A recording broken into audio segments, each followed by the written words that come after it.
Essa história é contada e recontada em minha família. É uma história muito cabulosa que nos provoca espanto, medo e até hoje ninguém consegue descobrir o porquê de acontecer esse fato. A história foi assim. Na época, minha avó, que aqui chamarei de Maria, tinha por volta de seus 10 anos de idade e era uma criança muito curiosa. Ela e sua família viviam em um pequeno interior, onde a maioria das pessoas se conheciam e mantinham amizade. Sua família era grande, muitos tios, primos, e por ali eles iam vivendo em sua rotina. Certo dia, por um motivo que desconhecemos, faleceu um parente da família. Naquele tempo, os velórios eram feitos em casa mesmo. Os mais velhos costumavam acender velas e fazerem orações pelo falecido. Geralmente, os velórios aconteciam à noite e ninguém dormia na casa velando o morto, se despedindo, lamentando a partida do falecido e fazendo as orações. A minha avó, Maria, em seus 10 anos de vida, ainda não tinha participado de nenhum velório. E ela tinha muita curiosidade para ver um. Queria saber como tudo acontecia. Mas sua mãe não foi ao velório e a proibiu de ir, dizendo que lá não era lugar para criança, entre outras coisas. Mas isso não parou vó Maria, que em sua curiosidade esperou que todos se aquietassem em casa, colocou um vestidinho e saiu escondida rumo à casa do parente que estava sendo velado. Chegando lá, ela começou a observar. Algumas pessoas chorando, outras rezando e várias velas acesas. Lá estavam muitos parentes na casa. Mas algumas pessoas começaram a perguntar sobre um certo tio que não estava por ali, tio João. Disseram que ele estava no quarto e algumas pessoas começaram a demonstrar certa preocupação em seus semblantes. Passou um tempo e ouviram um barulho vindo de um quarto da casa. Não demorou muito. Tio João veio do quarto em direção à sala onde estava acontecendo o velório. Algumas pessoas já começaram a se afastar e vó Maria observando aquelas reações sem saber o motivo. Até que ela viu surgir ali na sala, com um semblante apavorante, o tio João. Ele estava assustador e imediatamente começou a pegar várias velas, acesas mesmo, e colocava na boca. Mastigava e engolia. Ele passou a tomar alguns dos terços de algumas pessoas e fazia a mesma coisa. Colocava na boca e engolia. Ele comeu todas as velas que ali estavam. Todas. Isso causou um alvoroço na casa. As pessoas começaram a gritar, algumas saíam correndo da casa e tio João lá, comendo terços e velas. Minha avó Maria dizia que quando se deu conta do que estava acontecendo e vendo o jeito transtornado que tio João estava, um medo terrível, um desespero se apoderou dela. E imediatamente ela saiu correndo, mas ela correu para o lado errado da casa. Foi em direção ao quintal e pulou a cerca de arame que tinha lá. Só que na hora que ela pulou, seu vestido ficou enganchado na cerca e acabou rasgando todo.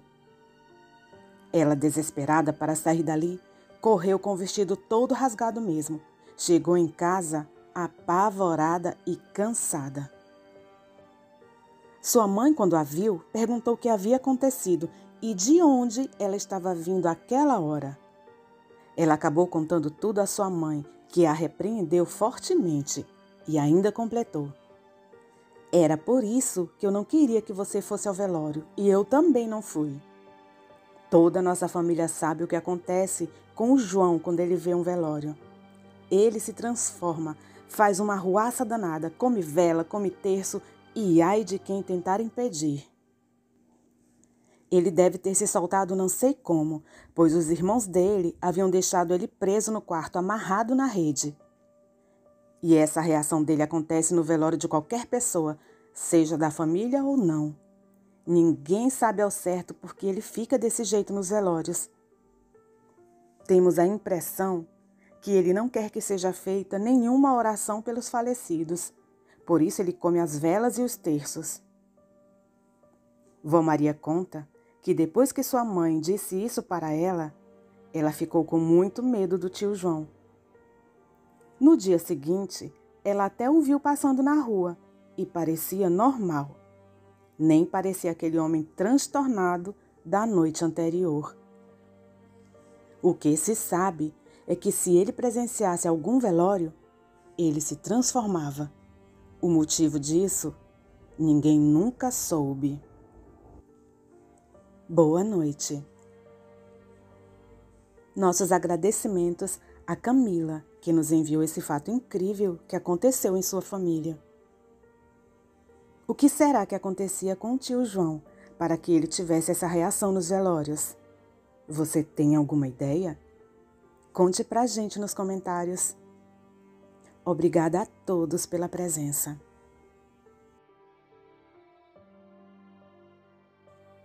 Mesmo com a área isolada, Abidu adentrou o sítio e logo em seus primeiros passos, vendo de longe os arqueólogos trabalhando, olhou para baixo e viu um brilho no chão em meio a toda aquela areia. Era um anel, um lindo anel, com uma pedra verde, lindo, reluzente. Começava ali uma história que mudaria o destino da humanidade. Tudo poderia, ou não, acontecer com a posse daquele anel, um grande enigma que iremos descobrir. Abidu, antes que algum funcionário lhe chamasse a atenção, pulou para fora do local, colocou o anel em seu bolso sorrateiramente e saiu. Aquele lindo anel, cravado na areia, deixou o jovem muito intrigado. Como ninguém viu isso? Inocente, pensando que se tratava apenas de um anel antigo, com uma pedra verde, olhou para os lados, certificou-se de estar sozinho e, no corredor ermo do Cairo, sem nenhuma testemunha por perto, colocou tal anel em seu dedo. Ao colocar o anel, o jovem Abidu viu tudo escurecer ao seu redor. Se apavorou. Seu corpo não podia se mover, mas depois de alguns segundos, percebeu que não mais estava ali no corredor. Se viu sozinho em um breu infinito, um silêncio gritante. E quando estava prestes a gritar, eis que uma mão tocou seu ombro dizendo: "Calma, rapaz. Não precisa se apavorar. Eu confio em você. Se concentre, cumpra sua missão." Após o término da fala de uma pessoa que ele não pôde ver, mais uma vez Abidu viu tudo rodar ao seu redor. Mas quando abriu novamente os olhos, não acreditou no que viu.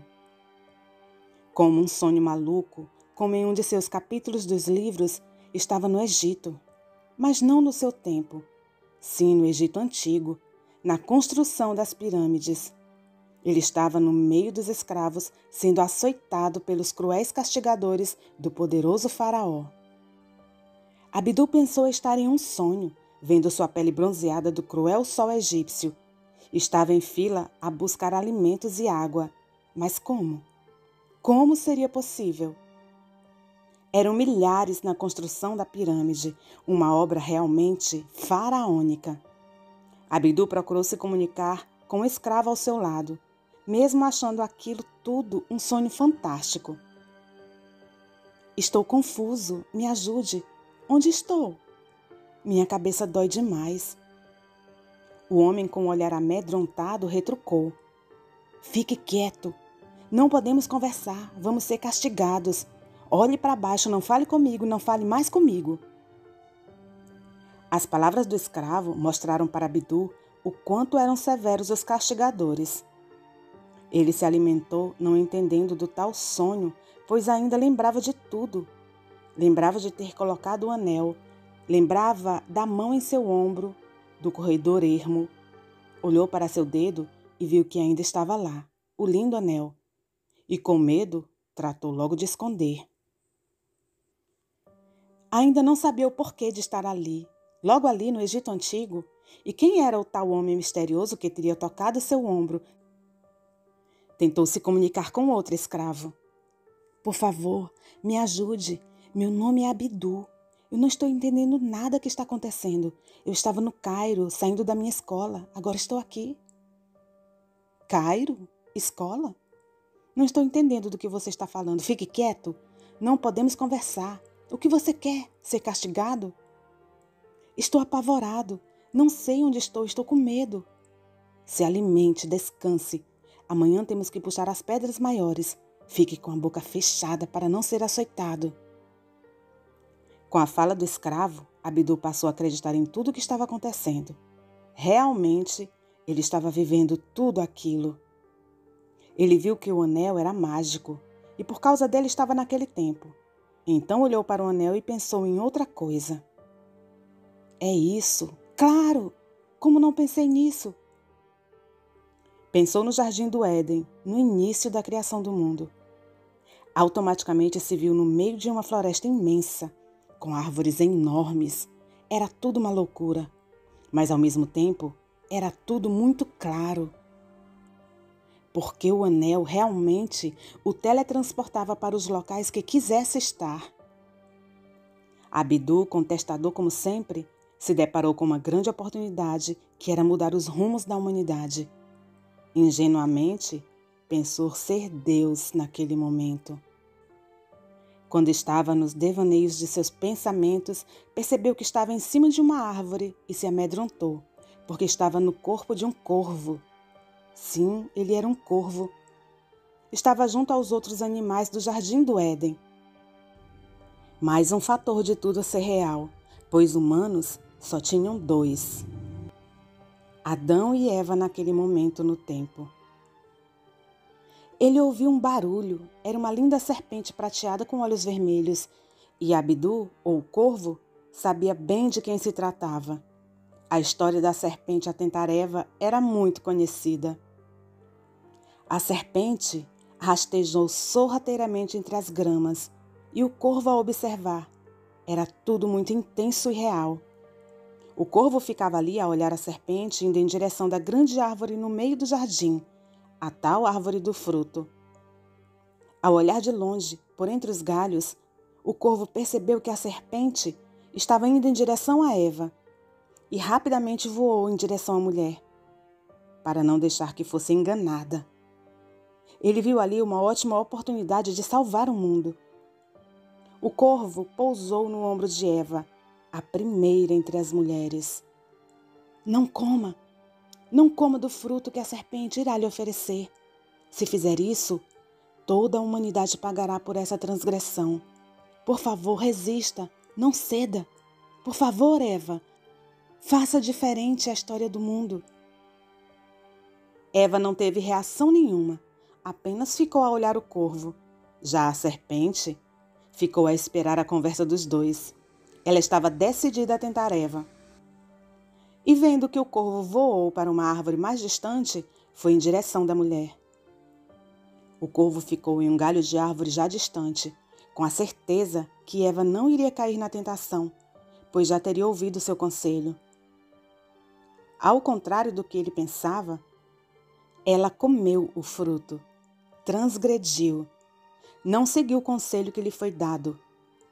A serpente se virou e fez um olhar irônico para o corvo. Depois, sumiu na mata. Com a transgressão de Eva, abriu um enorme clarão no jardim do Éden. Era Deus, furioso pela transgressão. Abidu viu tudo girar. Tudo estava como da primeira vez na escuridão. Não entendia o porquê da transgressão, já que ele tinha avisado a mulher de Adão. Nesse momento de grande tristeza, ele teve uma ideia. Abidu pensou em Roma, momentos antes da crucificação de Jesus. A ideia era que se Barrabás morresse no lugar de Jesus Cristo, se isso acontecesse, o mundo seria salvo. Chegou e, com roupas de um soldado pretoriano, estava diante do cruel Pilatos. Mas pela primeira vez Abidu temeu, pois não tinha noção do que poderia acontecer com ele, pois se falasse diretamente com o impiedoso Pilatos, poderia ter consequências. Ele resolveu conversar com outro soldado pretoriano. Soldado, Soldado, o que você acha de Jesus Cristo, nosso Salvador?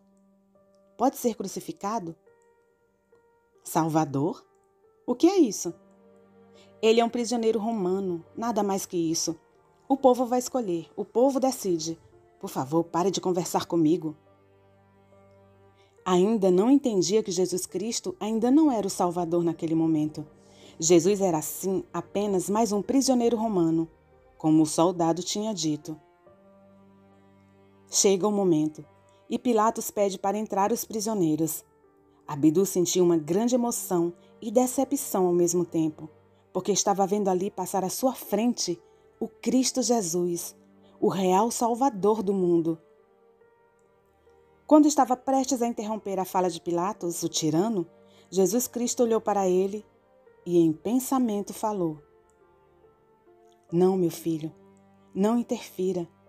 Tudo isso terá que se cumprir. Saiba que você está dentro de uma trama. Tente sair dela. Engane ele. Não deixe ele conduzir você. Tudo ficará bem. Fica quieto vendo Pilatos conduzir o povo a condenar Jesus, mas respeitou a vontade do Salvador. Mas as falas de Jesus Cristo o intrigou. O que significava aquela fala? De quem ele se referia? Quem estaria tentando lhe enganar? Quem? Era um grande enigma, mas Abdu entendeu e agiu. Ele se foi. O jovem Abdu entendeu o enigma da conversa. Ele saiu de Roma e foi para um tempo não narrado. Ele sabia que a cada tempo estava sendo observado por um manipulador. Ele entendeu quando Jesus Cristo, o Salvador, o alertou de estar dentro de uma trama.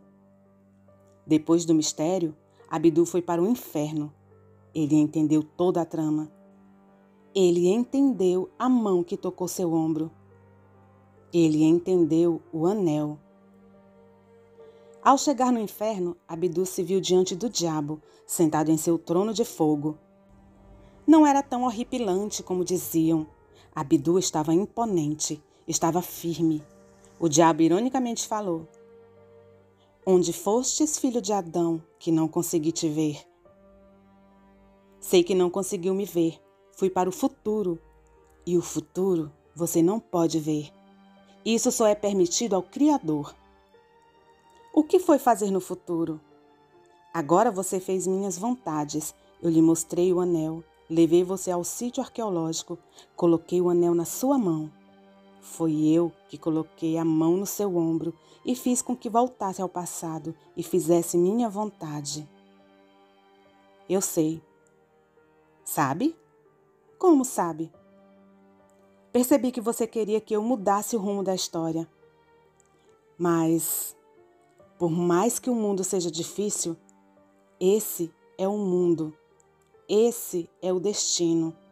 E jamais será feita a sua vontade. Será feita a vontade de Deus. Percebi tudo e mudei. Você caiu na minha trama. Eu te enganei. O diabo olhou para o dedo de Abdu e viu que o anel não estava mais lá. Ele não mais usava o anel. Abdu começava a sumir da frente do maligno, desaparecendo lentamente. O tinhoso ficou furioso vendo que Abdu o tinha enganado. O jovem tinha voltado minutos antes de passar pelo sítio arqueológico. Ao chegar em frente ao sítio arqueológico, ele parou, olhou e não entrou. Boa noite. Nossos agradecimentos ao João Damasceno Filho, autor deste conto. E o nosso muito obrigada a todos os inscritos que nos assistem. Até o próximo vídeo.